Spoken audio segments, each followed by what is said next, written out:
नमस्कार। स्टडी सर्जी में आप सभी का स्वागत है।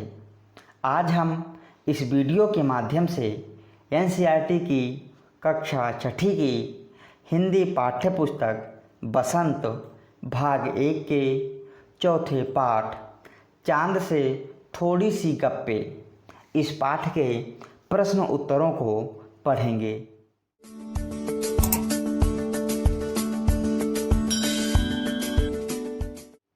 आइए वीडियो शुरू करते हैं। सबसे पहले कविता से प्रश्न संख्या 1।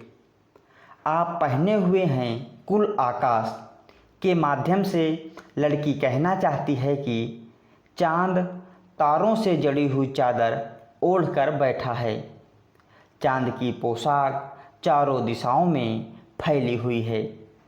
तो इसका उत्तर है, इन पंक्तियों के माध्यम से लड़की कहना चाहती है कि चांद तारों से जड़ी हुई चादर ओढ़कर बैठा है। प्रश्न संख्या 2। कवि ने चांद से गप्पे किस दिन लगाई होगी? इस कविता में आई बातों की मदद से अनुमान लगाओ और इसके कारण भी बताओ।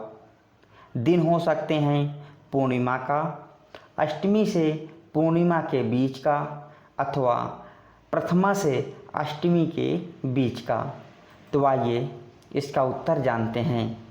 कवि ने चांद से गप्पे अष्टमी से पूर्णिमा के बीच लगाई होगी। इसका कारण है क्योंकि कवि अपनी कविता में कहते हैं कि गोल हैं खूब मगर आप तिरछे नज़र आते हैं ज़रा। अर्थात चांद गोल है पर पूरी तरह से गोल नहीं है, उसकी गोलाई थोड़ी तिरछी है।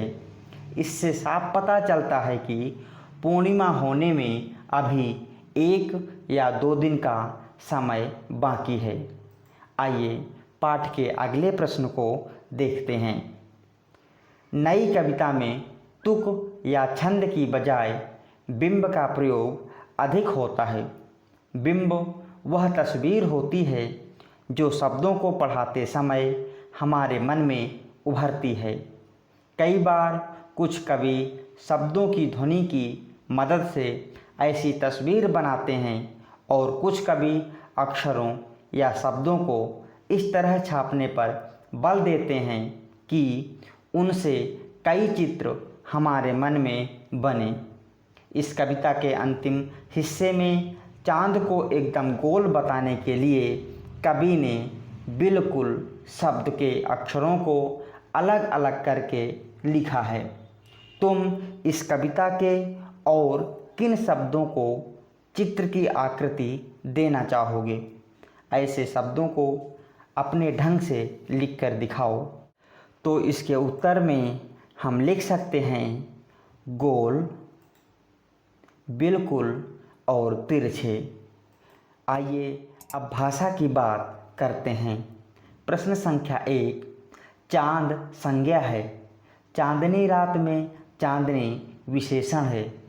नीचे दिए गए विशेषणों को ध्यान से देखो और बताओ कि कौन सा प्रत्यय जुड़ने पर विशेषण बन जाते हैं।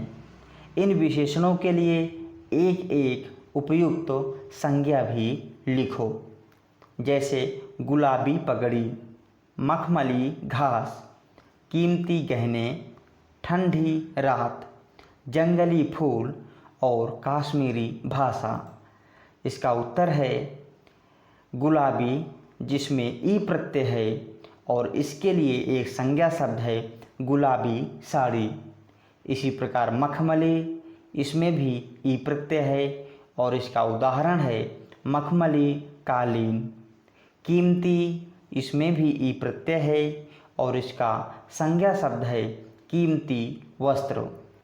इसी प्रकार ठंडी, इसमें भी ई प्रत्यय है और इसका उदाहरण है ठंडी बर्फ। आगे है जंगली, इसमें भी ई प्रत्यय है और संज्ञा शब्द है जंगली जानवर। और आखिरी है कश्मीरी, इसमें भी ई प्रत्यय है और उदाहरण है कश्मीरी पोशाक। प्रत्यय वे शब्द होते हैं जो किसी भी संज्ञा अथवा सर्वनाम के पीछे लगकर उसका अर्थ बदल देते हैं। आइए पाठ के अगले प्रश्न को देखते हैं। गोल मटोल, गोरा चिट्टा कविता में आए शब्दों के इन जोड़ों में अंतर यह है कि चिट्टा का अर्थ है सफ़ेद और गोरा से मिलता जुलता है, जबकि मटोल अपने आप में कोई शब्द नहीं है। यह शब्द मोटा से बना है। ऐसे 4 शब्द युग्म सोचकर लिखो और उनका वाक्यों में प्रयोग करो। तो आइए इसका उत्तर लिखते हैं। सबसे पहला शब्द है मेल जोल। हमें सबसे मेल जोल बनाए रखना चाहिए। दूसरा शब्द है अच्छा बुरा। बच्चों को अपने अच्छे बुरे का ज्ञान नहीं होता। और तीसरा शब्द है आजकल। आजकल महंगाई बढ़ गई है। और चौथा शब्द है सुख दुख। सुख दुख जीवन के 2 पहलू हैं। आइए पाठ के अगले प्रश्न को देखते हैं। बिल्कुल गोल कविता में इसके 2 अर्थ हैं। गोल आकार का गायब होना। ऐसे 3 शब्द सोचकर उनसे ऐसे वाक्य बनाओ कि शब्दों के 2-2 अर्थ निकलते हों। तो इसके उत्तर में हम लिखेंगे। सबसे पहला जो शब्द है वर। पहला वाक्य है इसका, लता के लिए एक सुयोग्य वर दूल्हा की तलाश है। और दूसरा वर का वाक्य है, भगवान वरुण ने लकड़हारे को 3 वर यानी वरदान मांगने के लिए कहा। अगला शब्द है अर्थ, जिसका अर्थ है धन और मतलब। सबसे पहला वाक्य है इसका, अर्थ यानी धन प्राप्ति के लिए मेहनत करना जरूरी होता है। और दूसरा वाक्य, काव्य पंक्तियों का अर्थ यानी मतलब स्पष्ट कीजिए। और तीसरा शब्द है कनक। कनक का अर्थ गेहूँ भी होता है और सोना भी होता है। आइए गेहूँ के अर्थ में वाक्य प्रयोग करते हैं। इस वर्ष कनक की खेती अच्छी हुई है। और दूसरा, इस वर्ष सीमा ने कनक यानी सोने के कंगन बनवाए। आइए पाठ के अगले प्रश्न को करते हैं।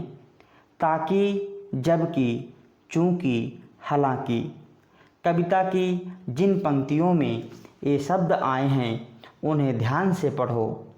ये शब्द 2 वाक्यों को जोड़ने का काम करते हैं। इन शब्दों का प्रयोग करते हुए 2-2 वाक्य बनाओ। तो आइए क्रमशः प्रत्येक शब्दों के वाक्य बनाते हैं। सबसे पहले ताकि, तुम जल्दी से यहाँ जाओ ताकि मैं तुम्हें खाना खिला सकूं। दूसरा वाक्य है, राम ने अपना गृह कार्य जल्दी से पूरा किया ताकि वह खेलने जा सके। दूसरा वाक्य है जबकि। इसका पहला वाक्य है, राहुल स्कूल गया जबकि उसे बुखार था। और दूसरा वाक्य है, मम्मी ने सीमा को अस्पताल भेजा जबकि वह बिल्कुल स्वस्थ थी। आइए अगला शब्द देखते हैं चूँकि। चूँकि का पहला वाक्य है, चूँकि प्रश्न कठिन थे इसलिए मैं उत्तर नहीं लिख पाया। और दूसरा वाक्य है, चूँकि आज तेज़ बारिश थी इसलिए मैं आज स्कूल नहीं जा सका। और आखिरी शब्द है हालांकि, जिसका पहला वाक्य है, हालांकि आज बारिश तेज़ थी फिर भी मुझे काम पर जाना ही होगा। और दूसरा वाक्य है, हालांकि मुझे तुम्हारा उत्तर पता है फिर भी मैं तुमसे सुनना चाहता हूँ। आइए पाठ के 5वें प्रश्न को करते हैं, जिसमें कहा गया है, गप, गपशप, गपबाजी। क्या इन शब्दों के अर्थ में अंतर है? तुम्हें क्या लगता है? लिखो। तो आइए इसका उत्तर लिखते हैं। गप, गप क्या होता है? बिना काम की बात। इसी प्रकार गपशप, इधर उधर की बातचीत। और गपबाजी, कुछ झूठी कुछ सच्ची बातें। आइए पाठ में आए विशेषण की परिभाषा जानते हैं।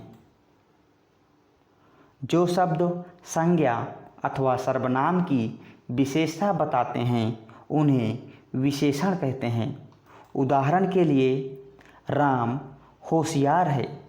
इस वाक्य में राम की विशेषता है कि वह होशियार है, इसलिए होशियार विशेषण पद है। वस्तुतः मुख्य रूप से विशेषण 4 प्रकार के होते हैं: गुणवाचक विशेषण, संख्यावाचक विशेषण, सार्वनामिक विशेषण और परिमाणवाचक विशेषण। तो इस प्रकार हमने चांद सी थोड़ी सी गप्पे इस पाठ के प्रश्नोत्तरों को पढ़ लिया है। आशा करता हूँ आप सभी को यह वीडियो पसंद आएगी। यदि अभी तक आपने हमारे चैनल को सब्सक्राइब नहीं किया है तो कृपया हमारे चैनल को सब्सक्राइब करें और हमारे चैनल के साथ बने रहें। वीडियो देखने के लिए बहुत बहुत धन्यवाद।